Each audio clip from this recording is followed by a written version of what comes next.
శ్రీశక్తి పథకంతో మహిళలకు ఉచిత బస్సు ప్రయాణం ఆలోచన మంచిదే అన్నారు కాంగ్రెస్ పార్టీ తూర్పుగోదావరి జిల్లా అధ్యక్షుడు టీకే విశ్వేశ్వరరెడ్డి.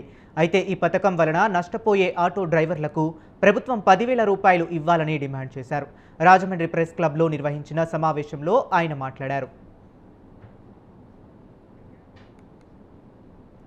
గత వైసీపీ ప్రభుత్వం ఆటో డ్రైవర్లకు ఏడాదికి 10,000 ఇచ్చిందని గుర్తు చేశారు. ఇప్పుడు కూటమి ప్రభుత్వం కూడా వారికి న్యాయం చేయాలని కోరారు.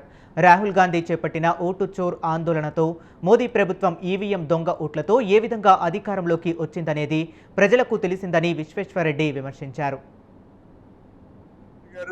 మహిళలకి ఉచిత బస్సు సౌకర్యం ఏర్పాటు చేయడం జరిగింది. ఇది చాలా సంతోషించవలసిన విషయం.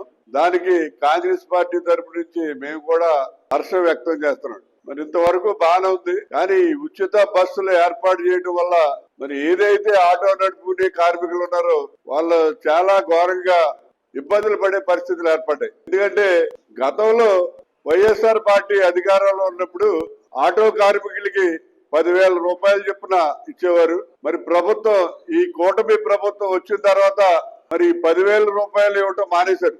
ప్లస్ ఈవేళ బ్రేక్ ఇన్స్పెక్టర్ గారి యొక్క రైడింగ్స్ కానివ్వండి, అలాగే ట్రాఫిక్ పోలీసు వారి యొక్క చలానాలు కానివ్వండి, ఇవన్నీ కట్టుకోవటం, ఇవన్నీ చేయటం ఆటో కార్మికులకి చాలా ఇబ్బందిగా ఉంది. అలాగే మరి ఏదైనా ఒక వాయిదా 2 వాయిదాలు కట్టకపోతే ఫైనాన్స్ కంపెనీల వారు కూడా ఆటోలు తీసుకెళ్లి లోపల పెట్టుకుని సీజ్ చేస్తారు.